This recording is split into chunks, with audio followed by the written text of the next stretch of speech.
दोस्तों, आज हम बात करेंगे थर्ड पर्सन के बारे में। Third person singular.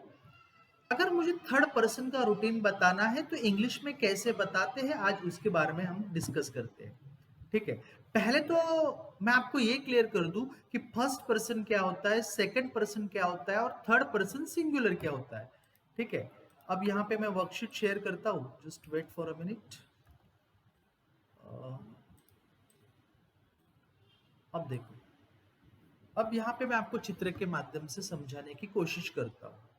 जैसे मान लेते हैं दो फ्रेंड है और वो एक दूसरे से बात कर रहे हैं। मैं आपको समझा रहा हूँ फर्स्ट पर्सन क्या होता है, सेकंड पर्सन क्या होता है और थर्ड पर्सन क्या होता है। उसके बाद फिर हम थर्ड पर्सन का रूटीन देखेंगे। अब ये दो फ्रेंड है, एक का नाम है किरण, इसका नाम है किरण,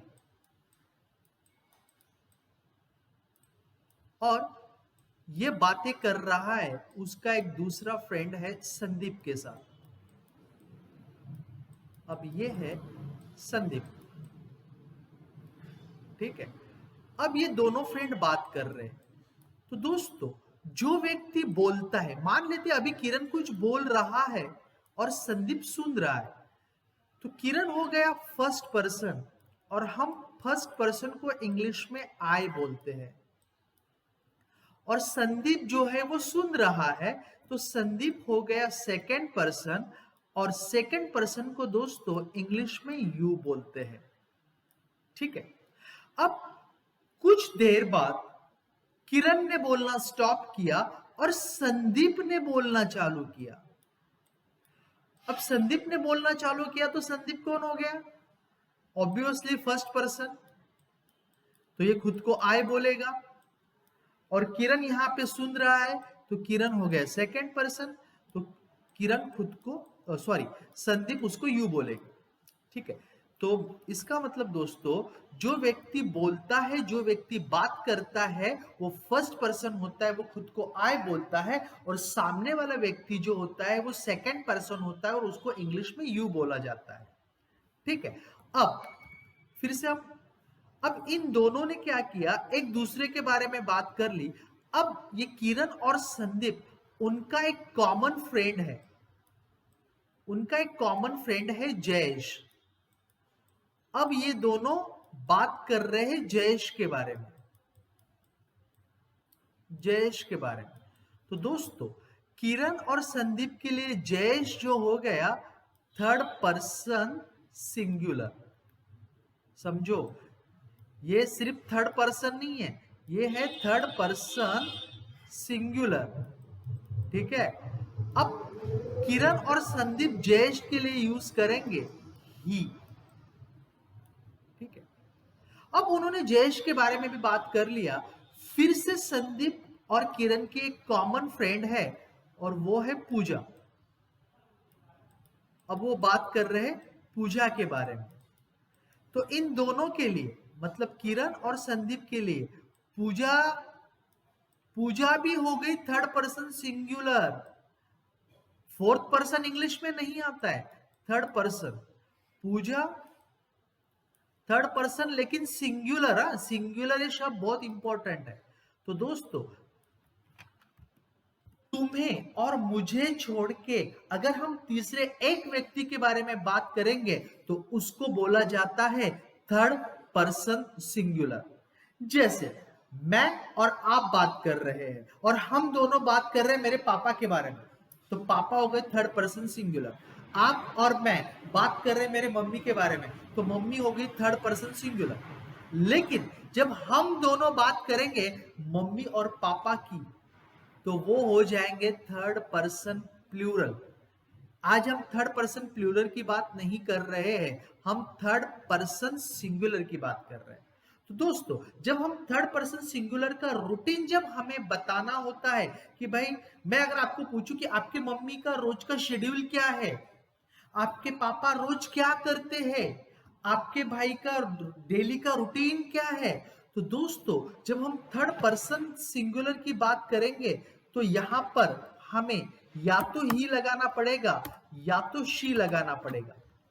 मतलब दोस्तों, अगर मुझे मेरे पापा के बारे में बताना है, मेरे भाई के बारे में बताना है, मेरे दादाजी के बारे में बताना है, मेरे लड़के के बारे में बताना है, शाहरुख खान के बारे में बताना है, अमिताभ बच्चन के बारे में बताना है, तो मैं इंग्लिश में ही का प्रयोग करूंगा।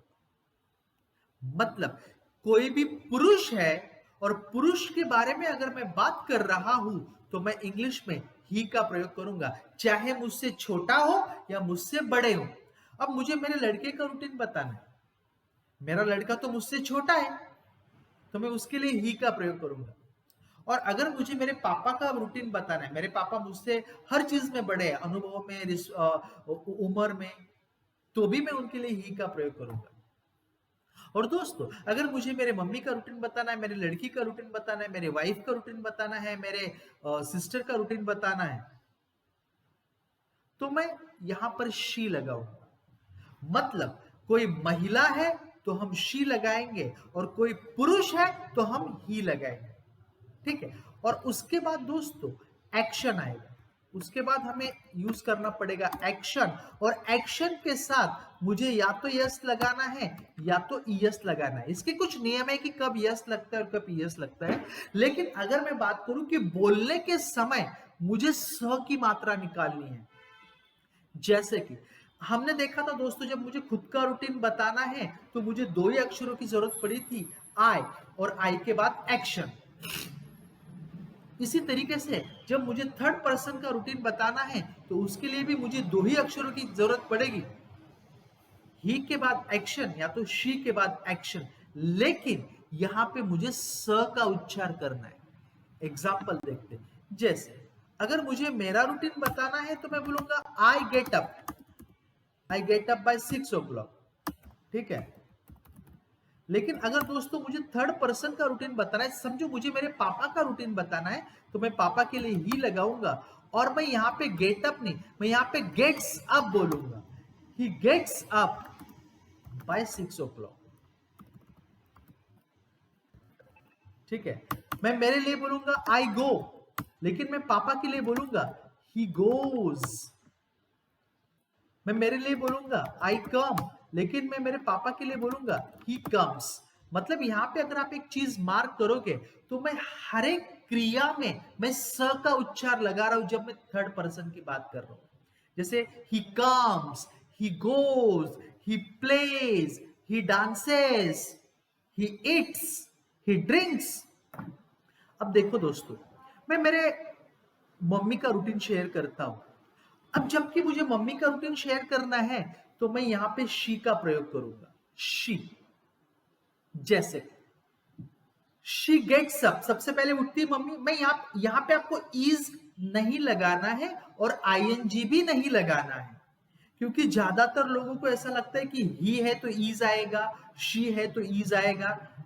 इज नहीं आएगा, सीधा ही के बाद या शी के बाद आपको एक्शन लगाना है। अगर मैं मेरे मम्मी का रूटीन शेयर करूं तो शी आएगा और शी के बाद डायरेक्ट एक्शन आएगा। जैसे कि she gets up, she gets up by 5 o'clock।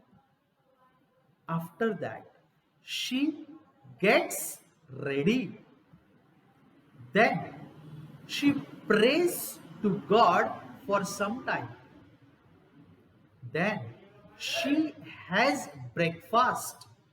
Yeah, she takes breakfast by 9 o'clock. After that, she helps my wife in the kitchen. Then she has lunch by 1 o'clock.